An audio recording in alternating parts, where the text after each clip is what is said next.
আজ আমি অসাধারণ স্বাদের মাটন কষা করব। খুবই স্বাদ হয় এভাবে মাটনটা কষা করলে। হ্যালো এভরিওয়ান, কেমন আছেন সবাই? আশা করি ভালো আছেন। আপনাদের দোয়ায় আমিও ভালো আছি, আলহামদুলিল্লাহ। তো চলো, একটা প্যান বসিয়ে দিয়েছি। দিয়ে আমি এলাচ, লবঙ্গ, দারচিনি দিয়ে দিয়েছি, আর দিয়ে দিয়েছি তেজপাতা। দিয়ে এখন পরিমাণ মতো আমি তেল দিয়ে দেব। দিয়ে এখন এখানে দিয়ে দেব পেঁয়াজ কুচি। পেঁয়াজ কুচি দিয়ে আমি পেঁয়াজটাকে নেড়ে ছেড়ে ভালো করে ভেজে নেব। তো এই পর্যন্ত আপনারা যারা ভিডিওটা দেখতেছেন, প্লিজ একটা লাইক দিয়ে ভিডিওটা ফুল কন্টিনিউ করার অনুরোধ রইল। আপনাদের একটা লাইক আমার কাছে অনেক মূল্যবান, আপনাদের মতোই অনেক বন্ধুদের কাছে পৌঁছে দিতে সাহায্য করে, আর আমাকে নতুন করে আবার ভিডিও বানাতে অনুপ্রেরণা যোগায়। তাই প্লিজ একটা লাইক দিয়ে সাথে থাকার অনুরোধ রইল। তো পেঁয়াজটা ভাজা হয়ে গেছে। এখন এখানে আমি দিয়ে দিয়েছি আদা বাটা, জিরা বাটা আর রসুন বাটা। এখন দিয়ে দেব মিষ্টি জিরা বাটা। দিয়ে এটা কাঁচা গন্ধটা যাওয়া অবধি অনবরত নেড়ে ছেড়ে ভেজে নেব, যেন কোনো কাঁচা গন্ধ না থাকে।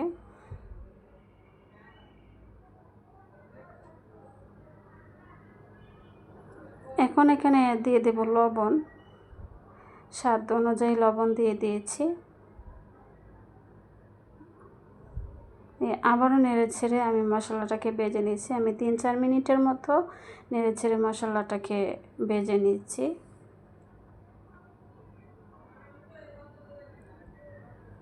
মশলাটা ভেজে নেওয়া হয়ে গেছে। এখন আমি পানি দিয়ে দিয়েছি।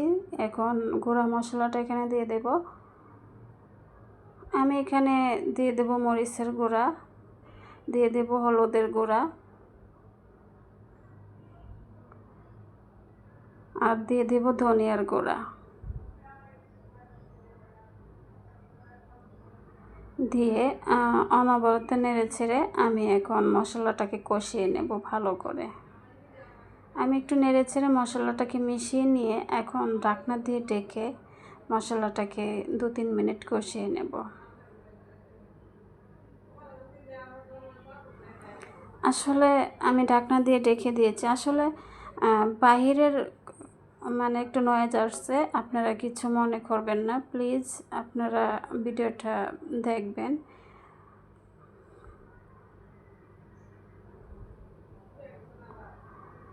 মশলাটা কষিয়ে নেওয়া হয়ে গেছে, তেলটাও ছেড়ে দিয়েছে। এখন আমি মাটনগুলো দিয়ে দিয়েছি। দিয়ে ভালো করে নেড়ে ছেড়ে আমি মশলাটার সাথে মাংসটাকে মিশিয়ে নেব।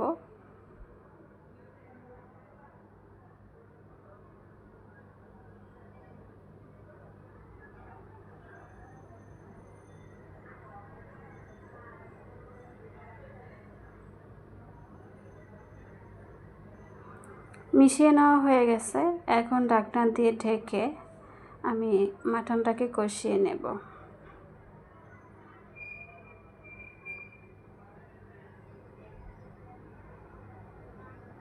আমি ঢাকনাটা উঠিয়ে একটু নেড়ে ছেড়ে দিচ্ছি। দিয়ে আবারও ঢাকনা দিয়ে ঢেকে আমি কষিয়ে নেব।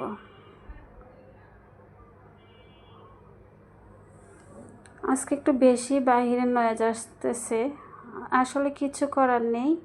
আমি সব বন্ধ করে দিয়েছি, দরজা জানলা, তারপরে আসতেছে। আপনারা প্লিজ কমার সুন্দর দৃষ্টিতে দেখবেন। আমি আবারও কষিয়ে নিয়েছি ঢাকনা দিয়ে ঢেকে। ঢাকনাটা উঠিয়ে আমি দেখুন নেড়ে ছেড়ে দিচ্ছি, আর কষানোটা হয়ে গেছে। দেখুন তেলটা সুন্দর ছেড়ে দিয়েছে। এখন বুঝতে হবে যে কষানোটা হয়ে গেছে। এখন এখানে দিয়ে দিচ্ছি ঝোল। যেহেতু কষা হবে, ঝোল থাকবে না, সেজন্য বেশি ঝোল দিব না। আর কষানোর মধ্যেই আমি 80% মতো আমি মাংসটাকে সিদ্ধ করে নিয়েছি। আমি বেশিক্ষণ সময় নিয়ে কষিয়েছি মাংসটাকে।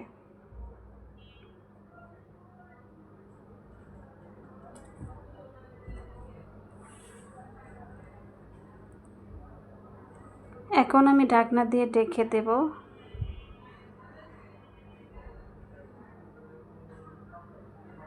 ঢাকনা দিয়ে ঢেকে আমি 10-15 মিনিটের মতো রান্না করেছি। অফ ক্যামেরায় আমি কয়েকবার নেড়ে ছেড়ে দিয়েছি।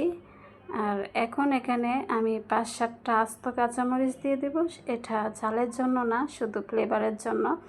আর দিয়ে দেব গরম মশলা 1 চামচের মতো দিয়ে আমি গরম মশলাটাকে মিশিয়ে নিয়ে এই মাংসটাকে আমি 5 মিনিটের মতো একদম ডিম ঝালে রান্না করে নেব।